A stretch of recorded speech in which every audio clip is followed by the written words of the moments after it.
Good morning, you guys. Welcome back to Rocket City Yardstead. If you're new, my name is Sarah. Today, we are going to do a bit of a garden tour.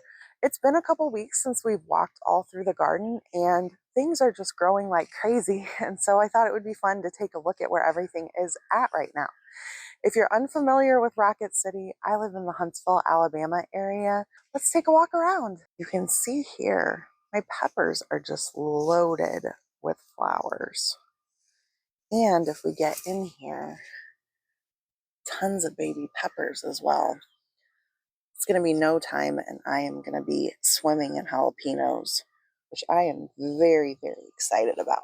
So there are a few things in this garden that are looking a little bit problematic. I'll show you some peppers here. I'm guessing it's related to all the rain. We had an incredibly wet May. It was the wettest May since the year I was born. June has also been quite wet, and so I think that some of these plants have some fungal stuff going on. And I may need to come out here with some hydrogen peroxide spray and treat some of these plants. I don't fully understand why some of them are succumbing and others aren't, because as you can see, some of my plants are just huge. They're lush and beautiful. They're putting on all kinds of fruit for me.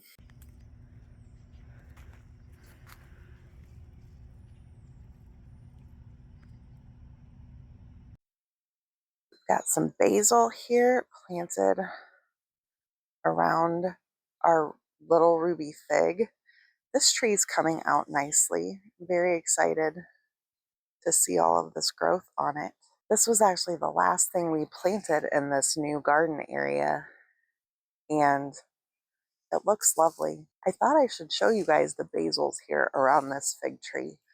I planted tiny, tiny little basil starts, and several of them died. And so I ran to the store and bought a cup of basil, what I actually thought was one pretty little basil plant. And when I got home and went to plant it, it turned out there were actually 5 basil plants in that cup.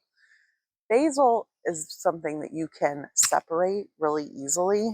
So these 3 basils right here, they all came out of that same cup. I have a couple more in another location, but I ended up paying $3 for a cup of basil that gave me 5 plants.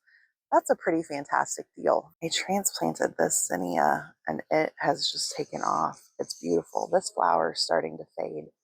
We've got lots of new buds. And our okra, it's really starting to take off. We're about to hit the 90s. And so this okra is going to go crazy in that weather. It loves the heat. It loves the humidity. These are gonna start growing like gangbusters. Where I live, it's so hot in the summer that sometimes I struggle with getting my green beans to actually produce beans in the heat of summer. I think it's a little bit better with bush beans, and I have typically grown whole beans. So with this big new garden space, I've added in a couple of varieties. And this variety here is from a company called Haas Tools. And I can't remember the name at the moment. Oh, wait, let me show you. I loved this. They actually sent a tag with the seeds, which I've never seen before. Haas Green Blaze Bush Beans. So apparently this variety does really well in the heat because Haas is based in southern Georgia. And we're going to give them a try and hope we get a lovely green bean harvest off of them. They germinated really well.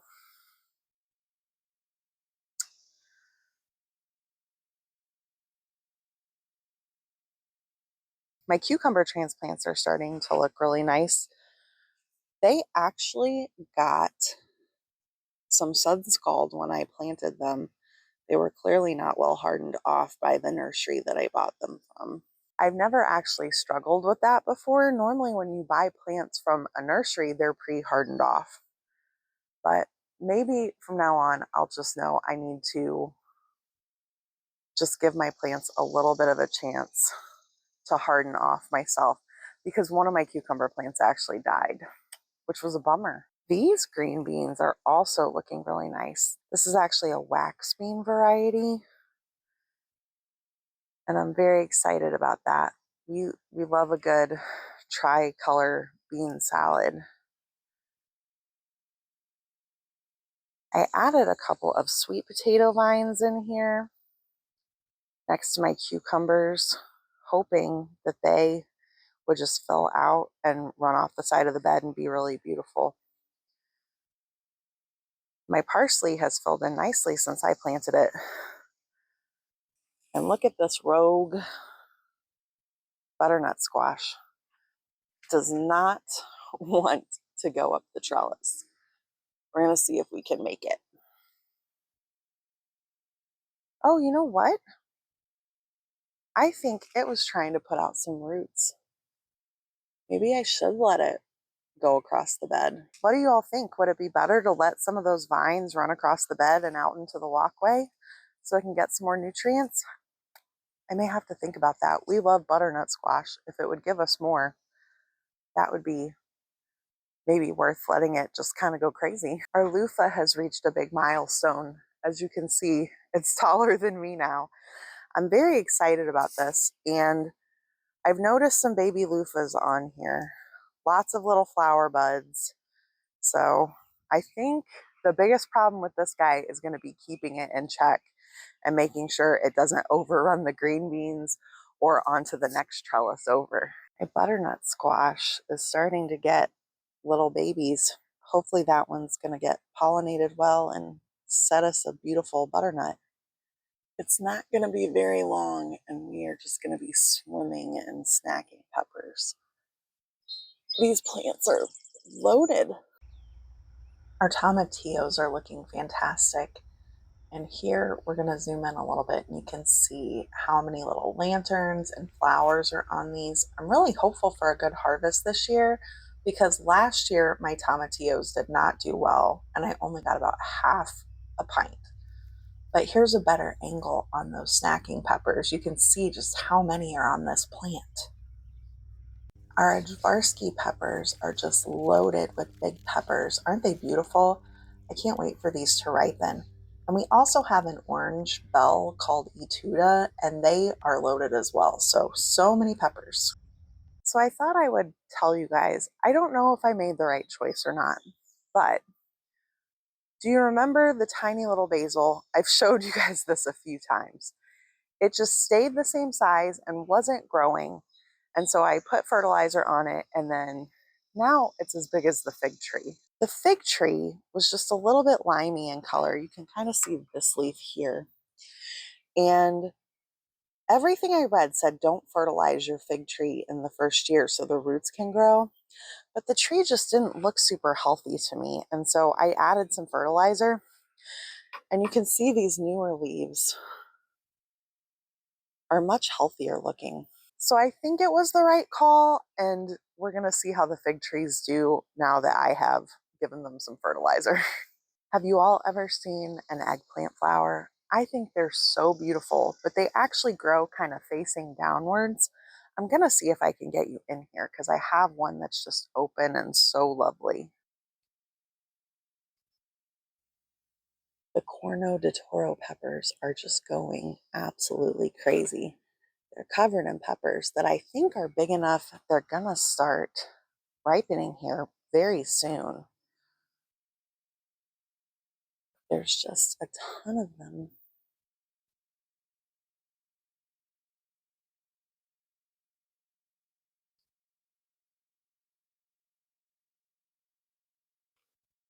Here we have our Chinese spinach. I think it's Chinese multicolor spinach, and it's really an amaranth, but you grow it as a substitute for lettuce. It's supposed to have a little bit of a lemony taste, and it's just now getting big enough we can harvest a few leaves. It does taste a lot like spinach, and there is a little bit of a lemon undertone to it. But I think once these get a little bit bigger, they're going to make fantastic salads for us through the heat of summer. Here you can see that Chinese spinach up close. It's so pretty. Now you can see some of our Heat Master tomatoes. These plants are just setting so much fruit, and I'm so excited about these tomatoes. Can't wait to just have tomatoes coming in.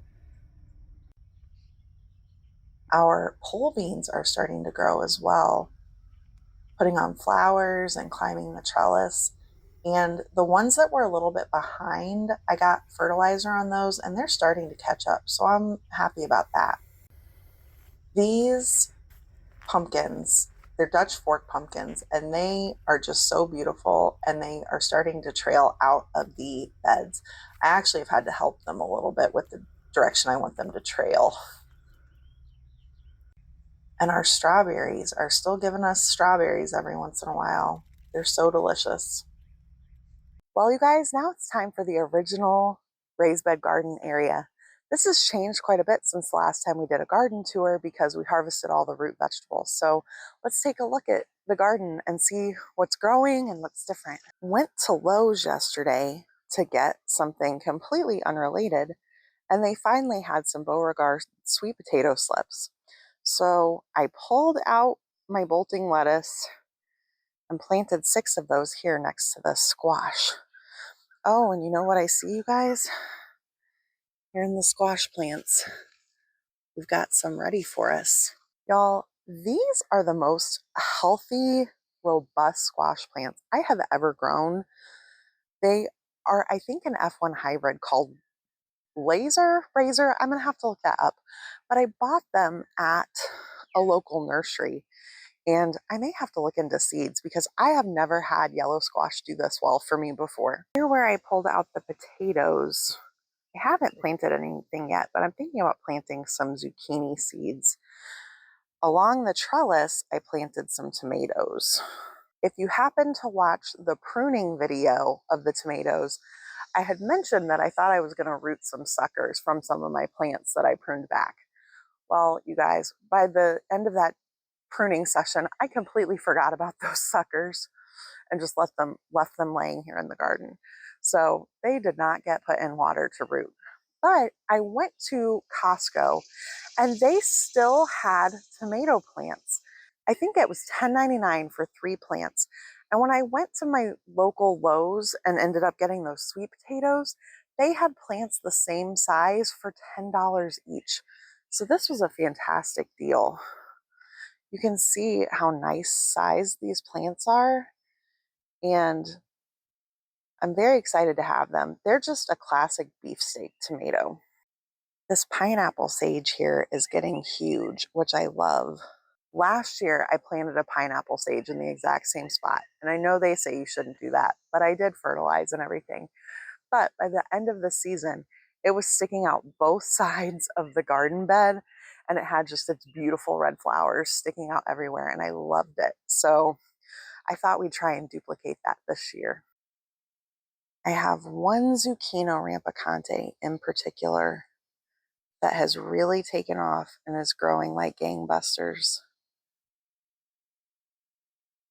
And look, our first little baby zucchini rampicante. I am still loving this volunteer green bean. It's a rattlesnake pole bean, and it has reached all the way to the top of my trellis and just has the most beautiful flowers. I just picked my first cucumber of the year. This is a Parisian pickling cucumber. We're going to give it a try. Mm, mm. Y'all, it's so good. I had to resort to store-bought cucumbers this year because my cucumber plants have just not been doing well. There's nothing like a cucumber right off the plant. It's so good. Mm.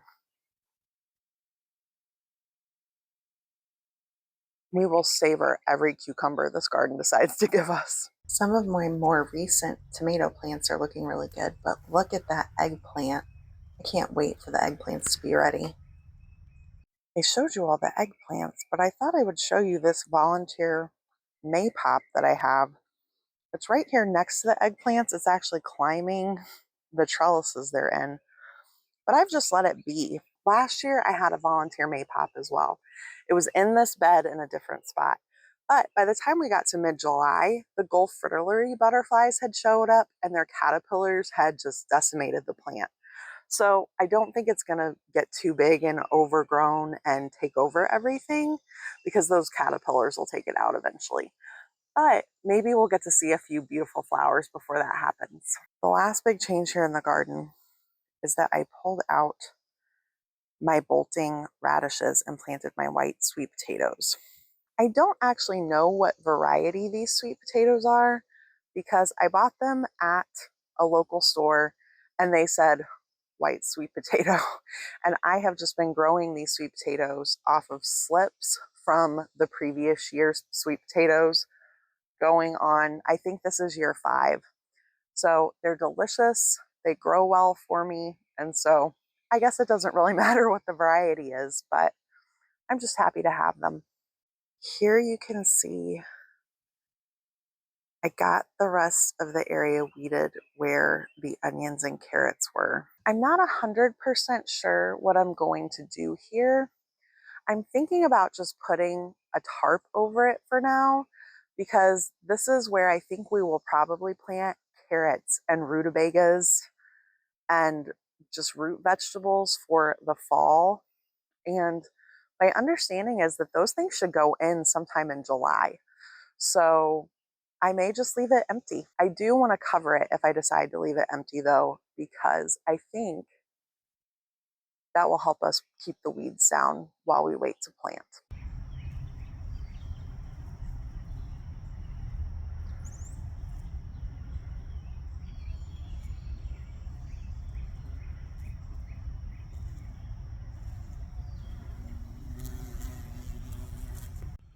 We're starting to get a good amount of flowers in our grow bag along the edge of the garden, but this is going to explode here really soon. There are so many flower buds, and I just can't wait to see it at its full glory. It's just going to be so beautiful.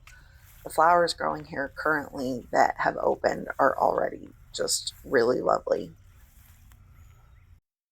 We took a little walk down past the zinnias, but we need to zoom in on a couple of these. They're just so lovely.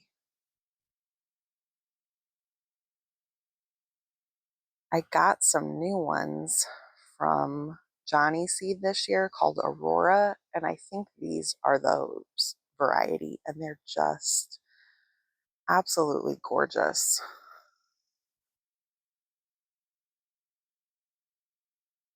They make me think of fairy tale flowers.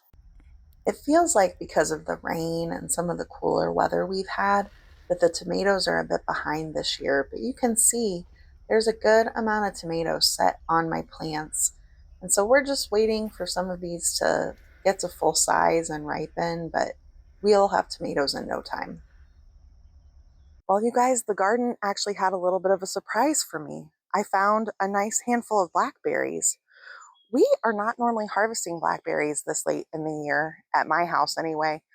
They are normally done by this point until the weather starts cooling off, and then we start getting some more because we have a primocane blackberry.